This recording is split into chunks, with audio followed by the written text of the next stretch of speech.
दोस्तों, सीरियल मन अति सुंदर के आने वाले अपकमिंग एपिसोड में जबरदस्त हाई वोल्टेज ड्रामा देखने को मिलने वाला है, जहां राध्या का दर्द अब उसकी हद पार कर चुका है, क्योंकि मित्तल परिवार में उसे हर रोज ताने और अपमान ही मिल रहे हैं। ऊपर से निहारिका खुलेआम ये कह देती है कि इस घर में राध्या से कोई प्यार नहीं करता, खासकर प्रथम का उससे कोई मतलब ही नहीं है, बल्कि वो तो निहारिका से ही प्यार करता है।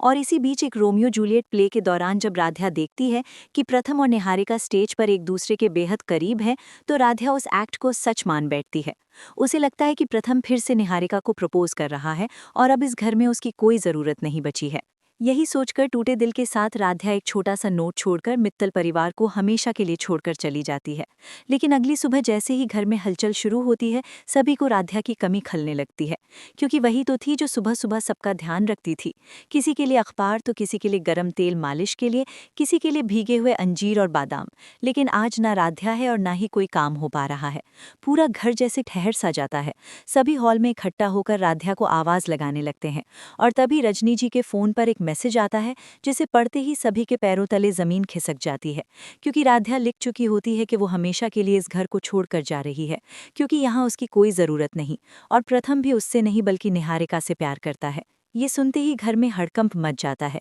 लेकिन दादी इस मौके का फायदा उठाकर साफ कह देती हैं कि जो लड़की अपनी मर्जी से गई है उसे ढूंढने की कोई जरूरत नहीं है। लेकिन रजनी और प्रथम का दिल ये मानने को तैयार नहीं होता, और अब कहानी में सबसे बड़ा ट्विस्ट ये है कि दादी की मर्जी के खिलाफ जाकर भी प्रथम खुद राध्या को ढूंढकर वापस घर लाने वाला है, और जब वो राध्या को सबके सामने लेकर आएगा तो निहारिका के होश उड़ जाएंगे